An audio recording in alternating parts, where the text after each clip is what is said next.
But what I will tell you is what's come to my attention. I can't put an exact number to it, but what I seem to be hearing more and more is the encampment issue. Encampment and then robberies. And as you saw from our crime numbers, robberies are still up for the Southeast Area Command. Looking at those locations, last week I was able to see that a Family Dollar, a Walgreens, and an auto parts store got hit off of Central and along Gibson as well. So we examine kind of times, days of the week and times of the day to where we can have our officers when they have the time to be proactive.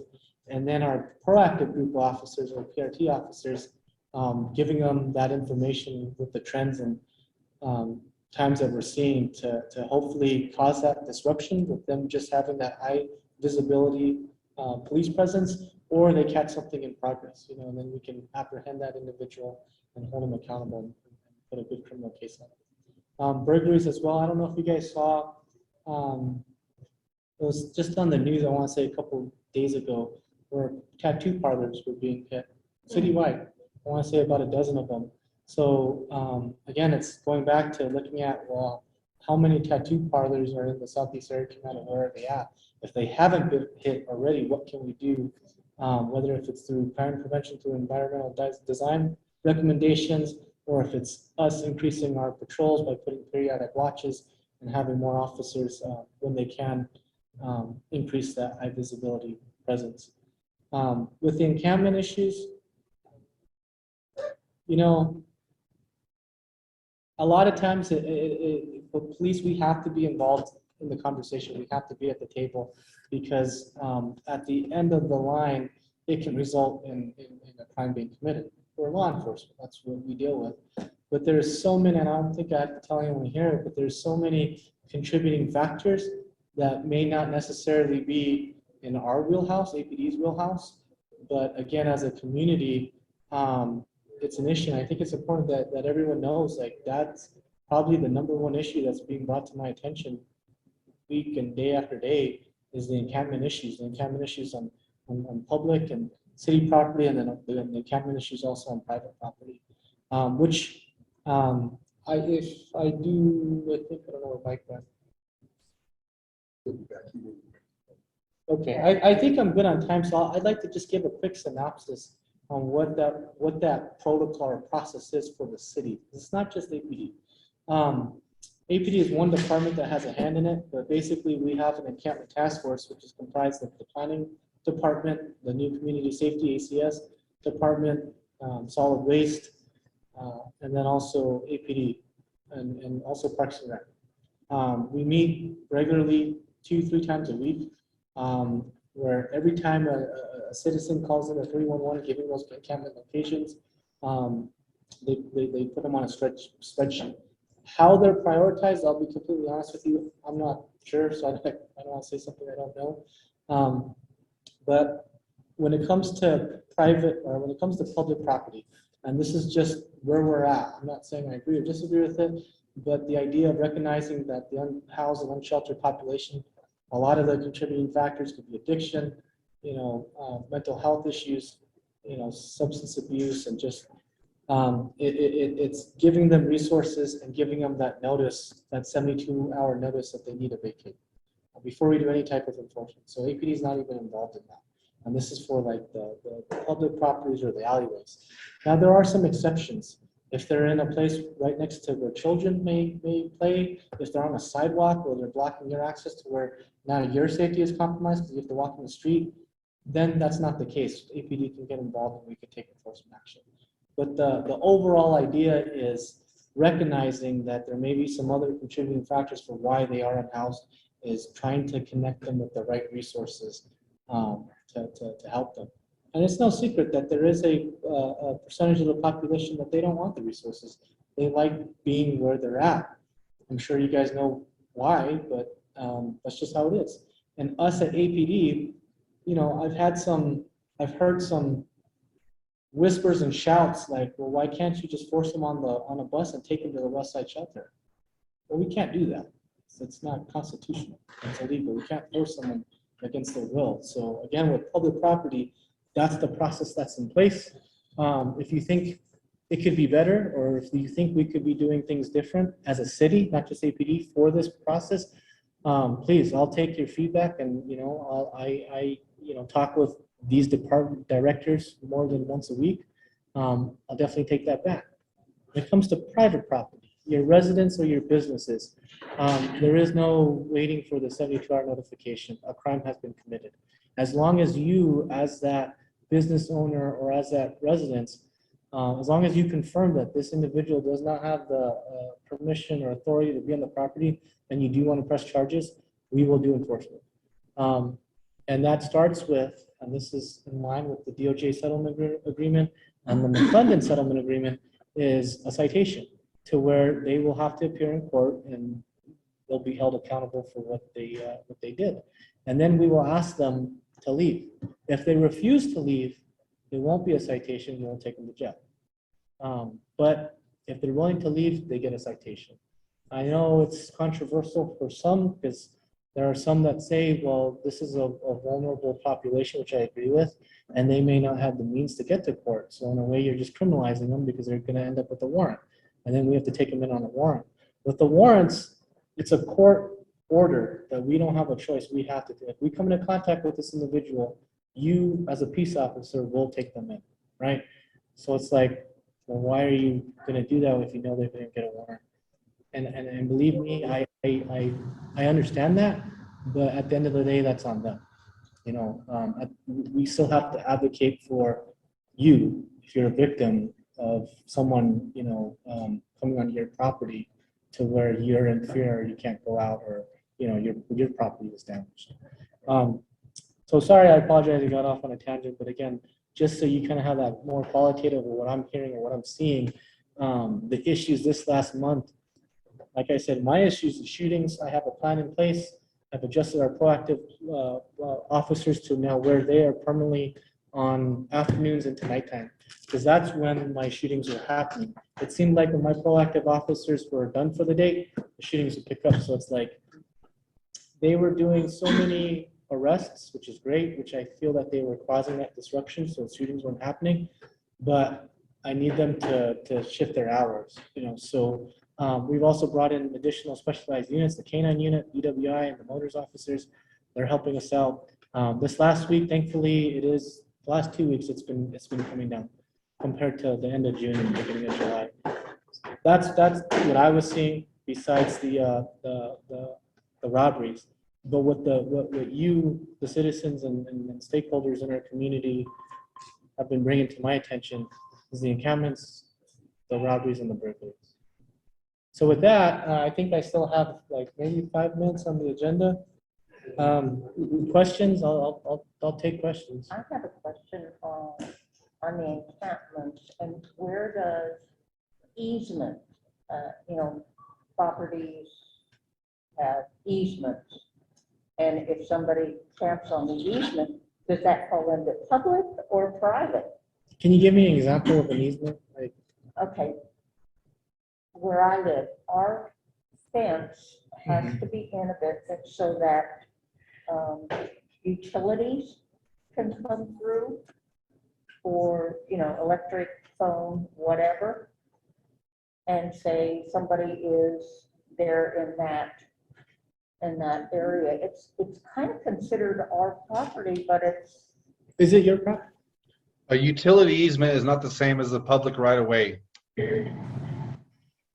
Thank you. Yeah, I wasn't sure what. Yeah, it's not. It's just for utility.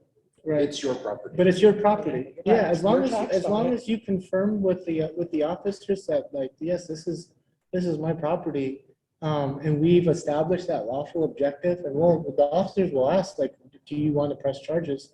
Then we can take enforcement action. Okay. Yes. Thank you. And let me say this real quick too. When it comes to your residences, you don't need to have criminal trespass notifications on your houses. Like, that's not going to look very appealing, right?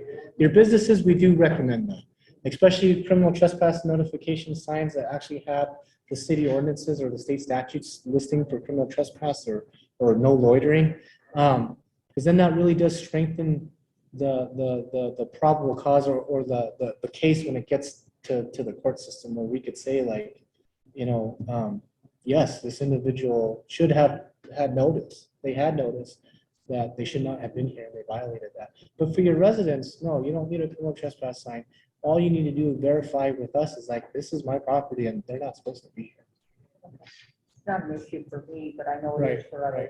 Right. So I have 3 questions. Do I have to sit in the chair for this? Maybe, I don't know if they could hear you. I don't know Yeah, how. just speak loudly. So my first question was, do individual property owner security systems help you? Yes, yes. And I've pushed this out before. I know like years ago, the cost of cameras, HD cameras, they're very expensive.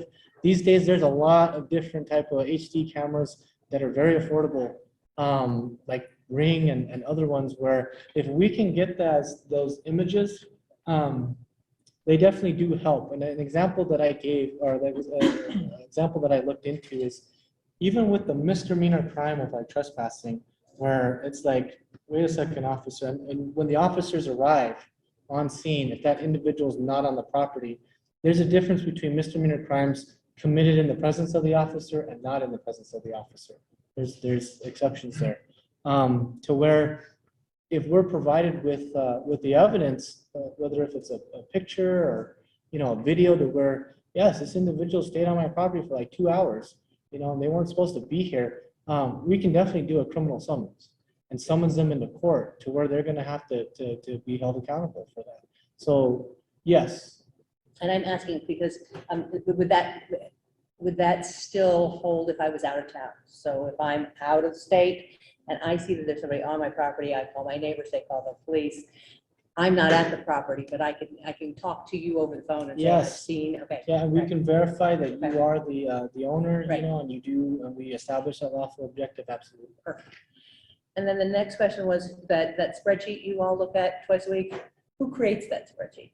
So 311, so Oh. any encampment issues, please call it into 311.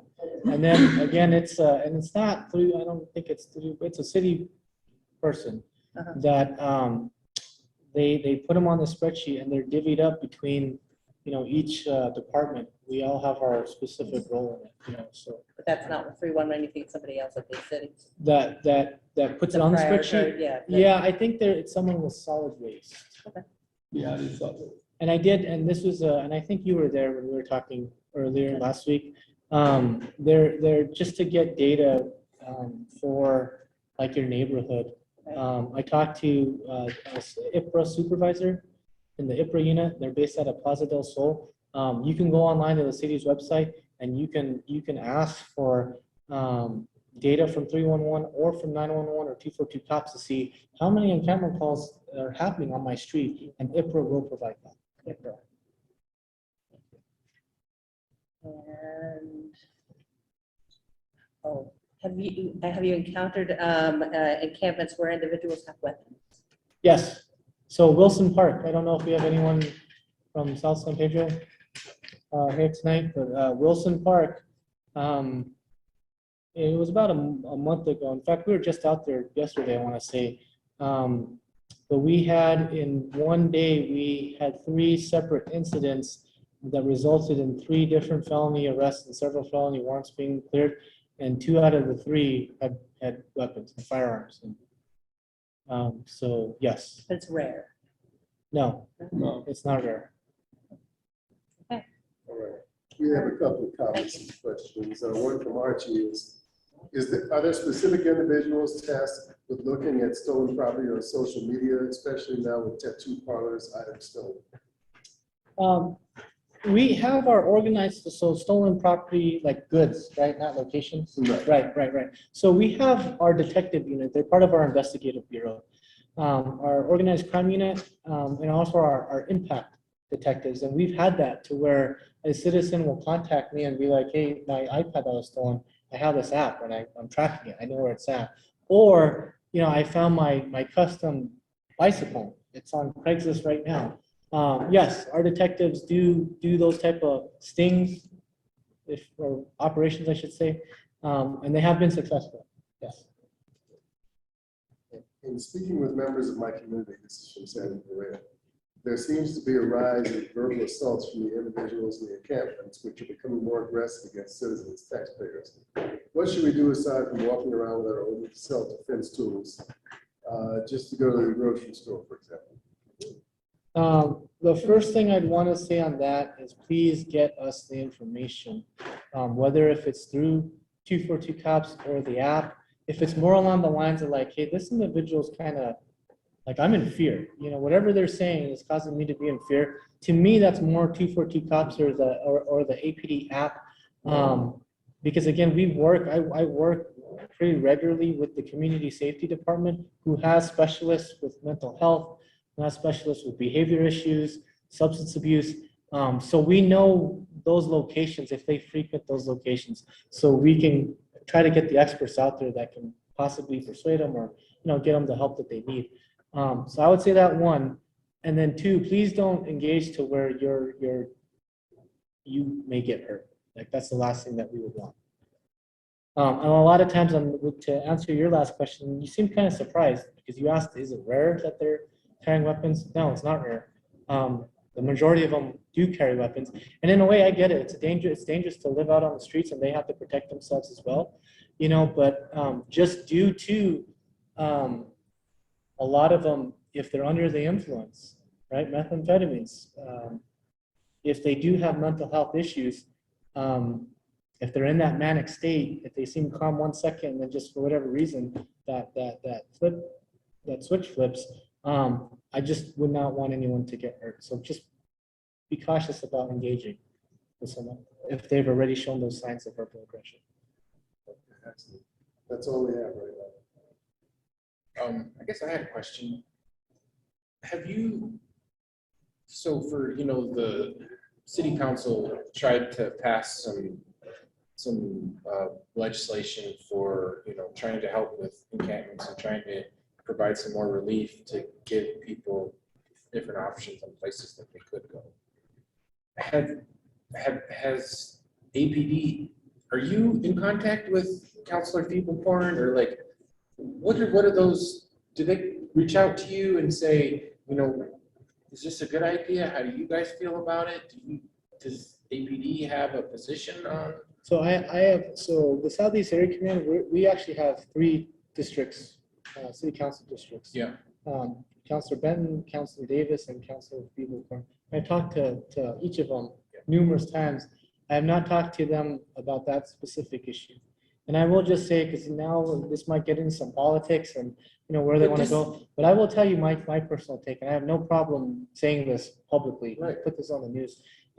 And hearing my background, I came from very proactive enforcement. I worked in narcotics and I worked SWAT. Like we apprehended the prolific offenders, right? So I'm all about arresting all that. Working VIP, and so I never really worked with, you know, social services in my career as a police officer. When I worked the VIP program, I started working with service providers and social services, and I could see if we're really wanting to look at addressing the underlying root causes of why we're arresting this individual 50 times. Well, if we could address those root causes and then they fall off the map and I don't have to arrest them again, well, let's go that route, right? But, and not to get too much into politics or what my personal view is, what I've recognized with what I've seen here in this area is that we are just hurting them around right now, the unhoused population. And you look at the controversy around the Gibson Health Hub, and there's going to be criteria there where I believe they're only starting off with 50 females at first. What they want to do with the open safe space acts and stuff like that. I truly believe that the administration recognizes that we as a city do not have the capacity currently as it is, and they are taking the steps to fix this. But what everyone needs to realize is this is not an overnight fix. It's going to take years and years for it to be sustainable, right? But remember, like I said earlier, there is a percentage of this population that they don't want to go to the West Side Shelter. They have open beds. You look at what happened with tiny home villages, where they have such rules in place about you can't use narcotics. Well, if I'm a narcotics user, I don't want to go there because I'm not going to be able to use it. And because of my addiction, I have to use it, right? That's why the West Side Shelter beds are open. So there's a portion of this population that they don't want the help. So that's why I think it's important to have several different, it's just my opinion, several different Avenues. places that can provide these services and understand and work with them where they're at. You know what I mean? So the entire population has a place to stay. But in my opinion, again, I'm not speaking for the administration or the department, it's gonna take a while. It's not gonna be overnight. But you as citizens, it's like, okay, I get that, but I don't, this guy is on my property and I'm scared. You know what I mean? So we still have to have our response as a police department to enforce those laws. Criminal trespass, public nuisance, loitering. But again, it's in and out, and you're hurting them. Yeah, so it can be frustrating, but I think not just the administration, but you, the community as well. I think everyone's kind of recognized, like, we have to do something. You know what I mean? We have to do something. Sure, every plan, it's not going to be perfect. There's going to be pros and cons to everything. We got to do something. So I think as a city, as a community, we finally opened our eyes to that. When I worked this area command as a detective back in 2009 or 10, when I was a detective, I always saw the unhoused population standing on the corners. But I never saw a tent. Yeah. And now we see where we're at. So I hope that answers your question. No, I A lot of mean, it's just my opinion. no, I know, but it's important, and I think there was a lot of political back and forth, and it's just hard to see people ignore what we see on the ground. Right, right. And we do have to have different options. We have to meet people where they're at. It's been Right. proven time and time Right. again. I agree. And we're trying to put our head in the sand about it. So Yes, sir.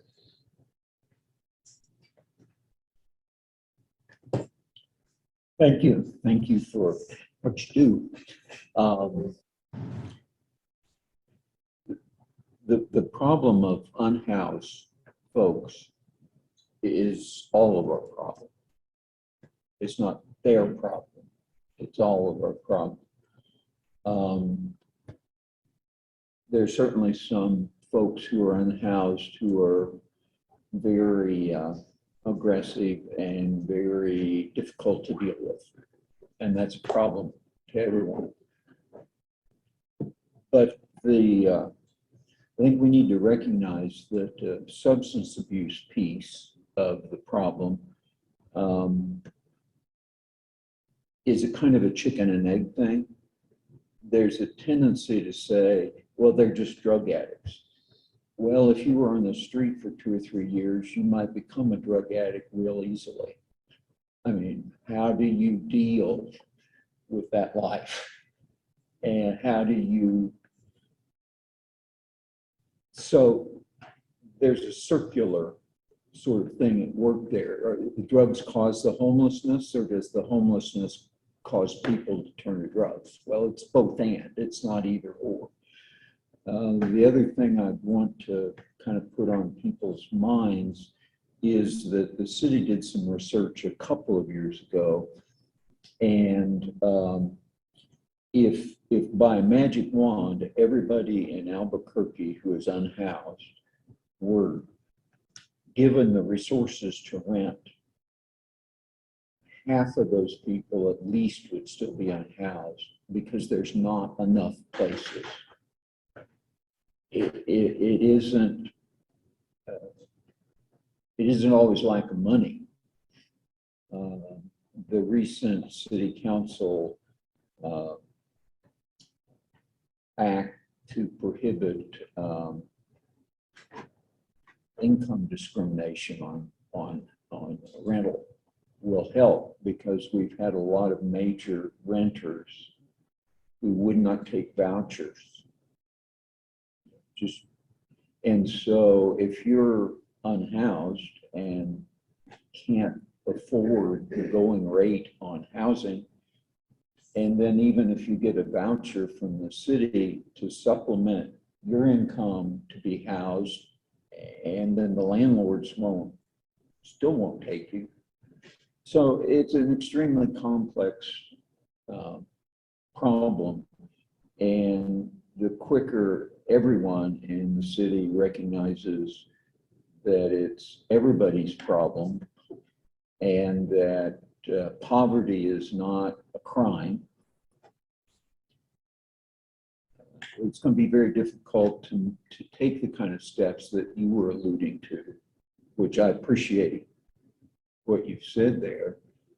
It's very difficult to get any of those that progress made until the general public begins to recognize that it's not just a bunch of crazy drug addicts.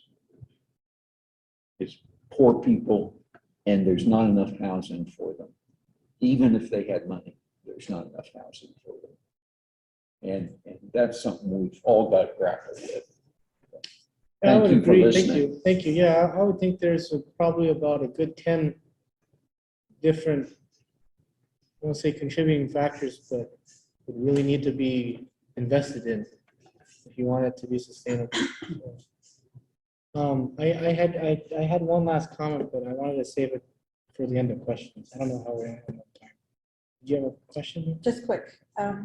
So I understand that if we're willing to press charges that you can arrest, but how many of these people have identification or ability for you to even, they often, the ones that were at my property the last 2 weeks were so delusional that they didn't even know what their names were. And so what happens in those cases where you are taking, in one case, they took the person to the, in an ambulance to the hospital. And the other place, they finally crawled off their property after 2.5 hours. But how do you handle when you can't even identify the individuals because they don't even know who they are, and I doubt that they're carrying IDs? It doesn't So have. that's one question. It doesn't happen a lot, but we have booked people in as John Doe and Jane Doe, and then once the detention center will ID them, but we have an ID unit, and it doesn't happen. We're able to ID it. We are. It takes a little bit longer. It's a little bit of a hassle, but we ID it. Right, and then the other question is, I live closer to San Mateo, Copper, Big Bank area. And as you get up closer here to the International District, of course, we see roads, streets filled with encampments. So do you see a difference of, have all those neighbors and businesses just stopped calling in and saying, please move them along? Because they seem to be there all the time versus other neighborhoods where we're starting to see the influx into our areas for whatever's causing that. But we are moving them around. So are there neighborhoods that are just saying, okay, we get it, this is going to be the street for them, and they all know that, so they're not going to be pushed along. Is that happening? No, we still get the referrals. You know, it was Ed Romero Terrace right there at Tennessee and Tennessee and Central, in between Central and Zuni. There's tents lined up Sure. the entire block, and even though we've cleaned them out and they've come back, we will still get, hey, they're back, and it's just and we'll go out. Right. You know? Well, I landed up with about 4 or 5 Right. for a few weeks. Right. That was unusual. Big ones, lots of trash and everything, but, and they were behaving where I wasn't feeling very safe in my own home, but then you see the onesies, twosies setting up, and then another one sets up and so forth. But I feel like we continue to saturate your minds with these calls, right? Please help us, or someone passed out of my yard or acting out of my yard. But the reality is, if we can figure out a solution for that, then you can go take care of the shootings and the Right, drug felonies, right. right? So finding a solution that helps us all get to a better place so that you're not saturated so much with the call, and we're not feeling what to call all the time. I will tell you, and I just heard this today, ACS, the Community Safety Division, who has the specialists that work with vulnerable populations, they posted a ton of positions online. They are hiring, they need people, they're funded now. So I'm hoping as they expand their capacity, it will make a difference. And they're doubling their capacity. And just to point out, there's an encampment team that's part of solid waste, where they already know about the really big camps like Tennessee and Texas. And every Wednesday they go and they clean them out and they displace them, of course, but then they come back. But they already know, because like Commander was saying, the military, they call all the time, and I feel bad for them, but you know, you can only do so much. You go, you clean it, but that doesn't involve officers. Sometimes we have to have an officer there just to make sure that nobody gets out of hand and then clean it. It's like that every week. So the big camps are cleaned every week. Can I say one more thing Okay, before you sorry. close? And I apologize, this might stir the pot here, I might offend some people. I think this is a great conversation, because these are issues like you said, sir. This affects all of us. This affects community. Whether if it's the neighborhood associations feeding into the district coalition meetings, and you work with the city councilors to affect that change or get them your ideas for an issue that affects everyone in the community, every department. I think that's my opinion. I think that's the more appropriate route. I would really like to get, and I looked at the slideshow that Kelly provided me, like what's the purpose of the CPC? The initiatives that I have put in place for your police officers here in the Southeast Area Command, what we are doing, the initiatives and operations that we're doing, I would like feedback for that. I would like recommendations for that. I have not received that from the Southeast CPC. That's what I'm hoping for, that we stay in this lane to provide me to look at my policies, APD's policies, our process, like the process I just explained, APD's role in this. Give me that, please. If we could do something better, I want to do it better. I want to hear your guys' ideas.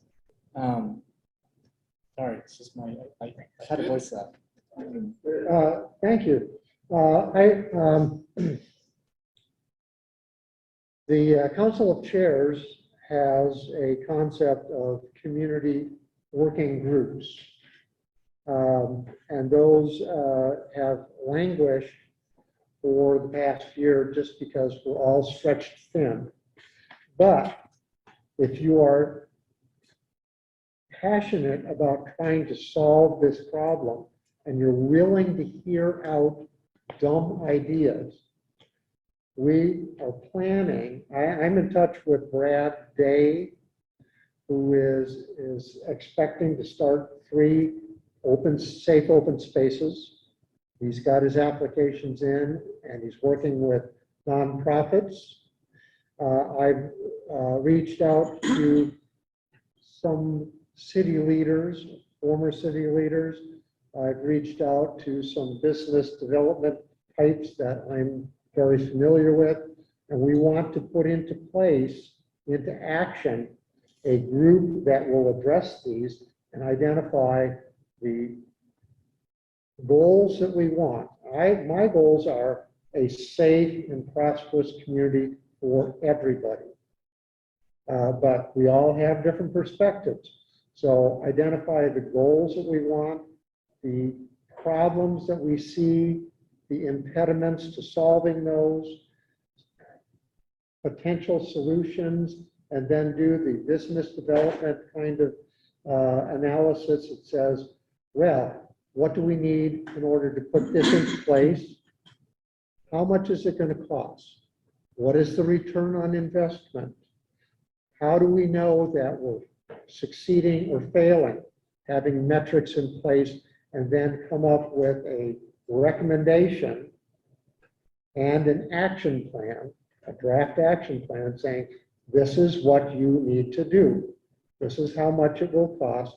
These are the resources that are required, and put that into action. If you call me or email me or text me, I will get you in touch and we'll try to put together those kind of collaborative groups to hear out all the perspectives and address all of the issues and different approaches and give that kind of feedback not only to the commander in the Southeast, but to the city at large. Well, and it sounds like there's a lot of important issues that the council, the mayor, the whoever, I mean, not APD needs to hear. They need to hear from the ideas and the solutions that you guys have. And I say this because we have new members here now. I'd like you guys to look at APD's policies, APD's response, our initiatives in that policing. And I understand, I mean, part of community policing is, even though an issue may not be a police problem, the fact that it can end in crime, that's the end result. But that's why we have to have a table and we bring resources together. That's community policing. I agree with that.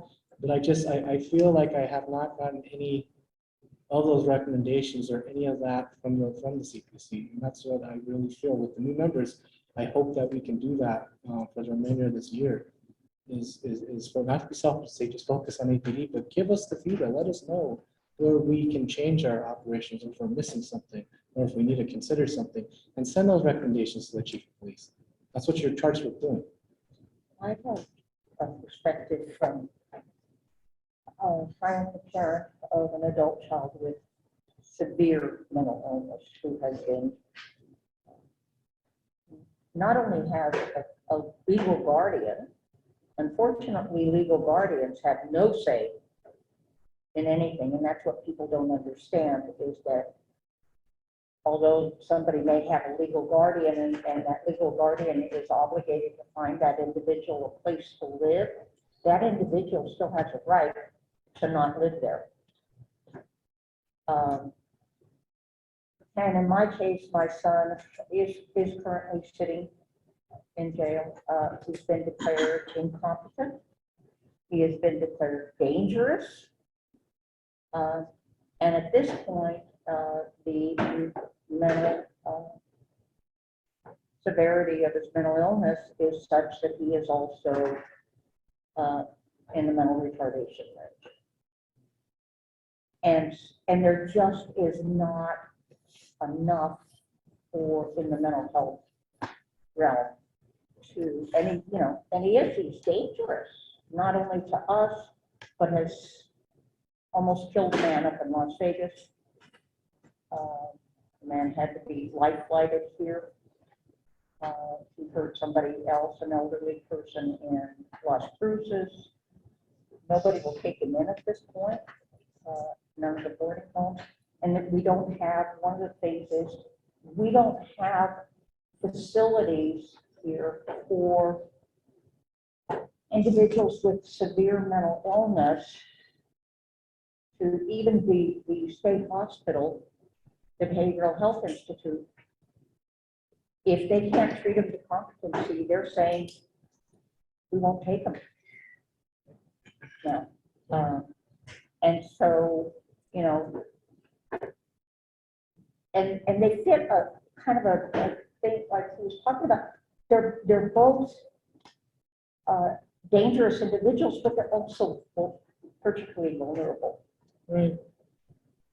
I know that if things keep going, my son will not live to probably reach 40. And if I could, I don't want anyone to take away that I'm saying like we don't have time or we shouldn't talk about these issues. That right there though, that's something we have to talk about. But the issue with not having capacity to provide, APD officers, we will interact every day with someone that has mental health issues. Right. So for us in this particular setting, I'm saying like, what is APD? How does APD respond if they were to encounter something? Right, but I'm just where saying can we do better? You see what I mean? APD doesn't, they can't do anything about some of these Right, things. right. But if it was a situation where we could do something or do something better, that's where I'm hoping like we could come up with a recommendation to the chief and we put in our policy to do it better. So, you know what I mean? We're not traumatizing or hurting or doing anything like that to your son. Well, I've seen in our case, they actually did a very good job in that a social worker came out with. I think all of these issues from one house, like with your own personal experience, they're important and they do need to be talked about. All I'm saying is, can we be selfish and focus on like what do we need to change or what can we do better? What do we need to implement Bringing in the to help social us? workers and stuff, I think has been very good. Yes. A very positive thing that And APD then has done. I would hope that there is, whether if it's like how Mike was saying about these community groups or if it's a D6 or D7, I don't know what the right forum is, but to really talk about who can fix the capacity issue where there's not a provider that can really, Right. So I guess my thing is that people often just look at APD And because we call APD, but the issues go way beyond APD. Absolutely. Thank you. Thank you, everyone. Appreciate it. Thank you.